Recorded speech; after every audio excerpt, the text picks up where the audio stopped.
All of us want to live the millionaire lifestyle, with all the travel to exotic locations, the glamour, and the amazing houses and mansions. Rich people live in rich properties and enjoy a standard of luxury that we can only dream of. But the money doesn't always last forever. Sometimes the mansions become abandoned and fall to rack and ruin. 24 years of absolute power and wealth gives you a lot of time and cash to build palaces. That's exactly what Saddam Hussein did.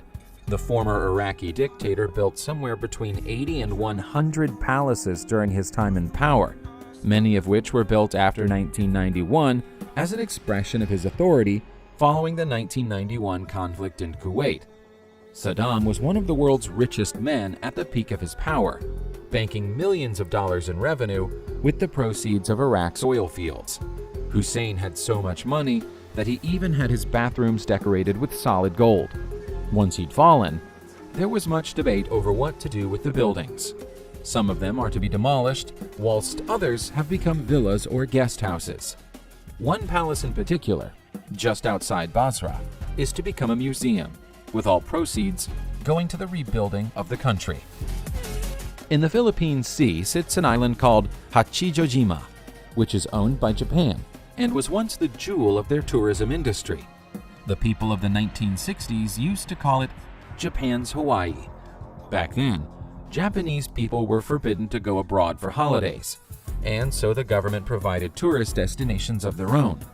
Of all the luxury hotels built on the island, the Hachijo Royale was the most lavish and impressive, based on French Baroque period architecture and designed to appeal to the richer end of Japanese tourists. The ornate water fountains and mock Greek statues were unlike anything available on the mainland. When the government started allowing its citizens to go on vacation abroad, the domestic tourism industry collapsed, and the hotel slowly became disused, finally closing forever in 2006. Nature has since reclaimed the once luxurious interior, with thick plants everywhere. In some rooms, computers and paperwork are still in place, as if they're waiting for the staff to come back to work. Most of the buildings in this video used to be home to the rich and powerful. Blackborough House in Devon, England is a little different. It was built in 1838 by a rich earl, a nobleman of the time who intended it to become an Italian-style palace. Unfortunately, he ran out of money partway through the construction phase and had to scale his plans down a little. It was never really finished as he intended it, and so he never lived in it. The shell of the building was finished, but the interior was left incomplete. Over time, it served as the setting for the horror movie Fear, before finding a new life as a vehicle breaker's yard. When the property was recently placed on the market, valuers were astonished to discover a Jaguar graveyard, a whole fleet of disused luxury cars going rusty and covered in plants. Even a giant crusher that once appeared in a Superman movie to attack the hero was there, waiting to be discovered.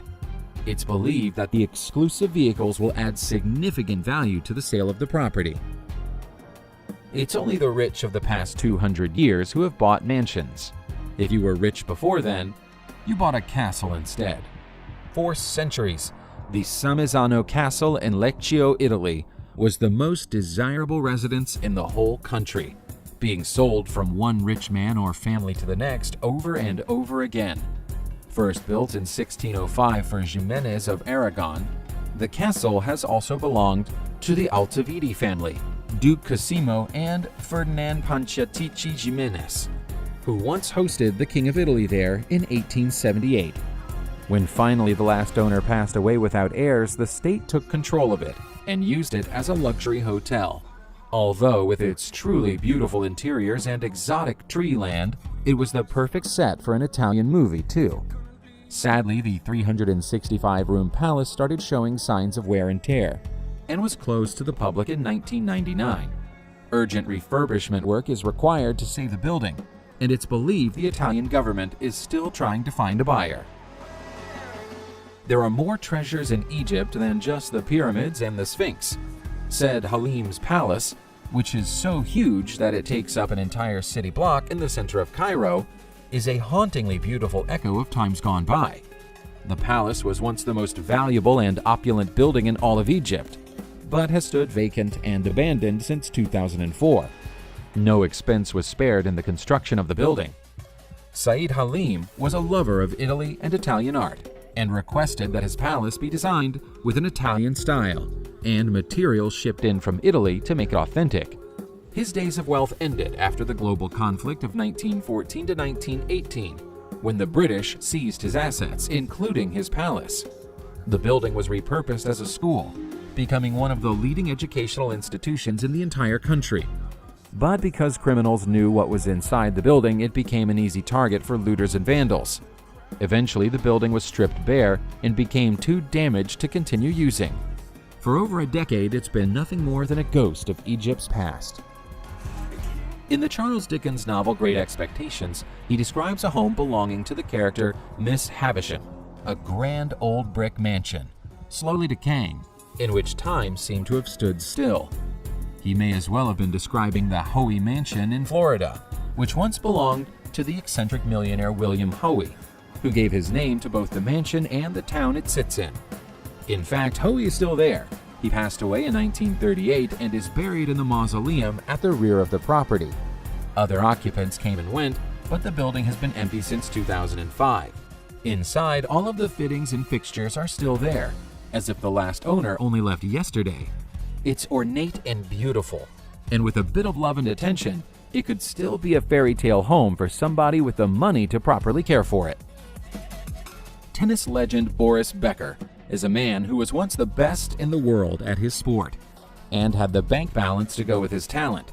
With his vast wealth, he purchased a luxury holiday home in Majorca with a value of $13 million. The villa, which the locals refer to as Son Col, sits in the idyllic Majorcan countryside and boasts a swimming pool within its 31,000 square feet. Unfortunately, Becker has had financial issues in recent years and is no longer able to pay for the upkeep of his property. It's now occupied by a German hippie who says he's been staying there for a while and nobody has told him to leave, so he treats it as his home. He's already cleared away the weeds and the obvious signs of decay and says he'd like to continue to look after and repair the property because it deserves to be treated with love. Who knows how long he'll be able to stay there, but staying in a luxury villa free of charge really is living the dream. Chi Guan Cheng House in Singapore may look like a home of the future, but it was actually built back in 1938. It's a huge property in an exclusive and highly desirable area of its country, and experts believe that if it was sold, it might fetch up to $425 million because of its value to property developers. The house covers over 100,000 square feet, and the space could be used to make modern apartments. That would be a terrible waste of this stunning building, which currently goes unnoticed by passers-by because the trees have grown around it so thickly. Inside, the delicately handmade fixtures and railings give you an idea of the wealth that went into building it. The mansion has stood empty for 30 years because of a dispute between the two parties who currently own it. Rock stars are known for their wild and unpredictable behavior. Apparently, that behavior sometimes includes abandoning amazing $15 million mansions in the English countryside. David Gilmour of the legendary band Pink Floyd must have spent a lot of his royalties on acquiring this beautiful home for his family to live in. And nobody knows why he's just allowed it to start falling apart. It looks as if he left in a hurry. When urban explorers entered the house, they found a game set up on the snooker table, as if someone had left halfway through a game. There was also food in the cupboards and possessions all over the house, including a grand piano in Gilmour's recording studio. This is a classic British mansion, worthy of royalty, and it's to be hoped that it finds a more careful owner in the near future. You don't have to be famous to buy a mansion. You just have to be rich. Psychologist Neil Sylvester had plenty of money, and he used it to buy a vast Gothic-style manor house near Doncaster in England, where he indulged his passion for classic and vintage cars. His job required him to move, and strangely, he just left everything behind. And the house has stood still for the past 30 years, like a time capsule. A newspaper on the table inside the home dates back to 1991, and there are plenty of personal items still there, like an old-fashioned Beta mixtape in the study. None are as impressive as the collection of rare vehicles, though. Time and weather have not been kind to the home or the cars, which have sadly started to fall apart, and moss grows in the swimming pool. This home used to be beautiful. Perhaps one day somebody will be able to restore it. Subscribe to the channel and turn on notifications, and you will be the first to know when a new video comes out. Thank you for watching, and see you soon.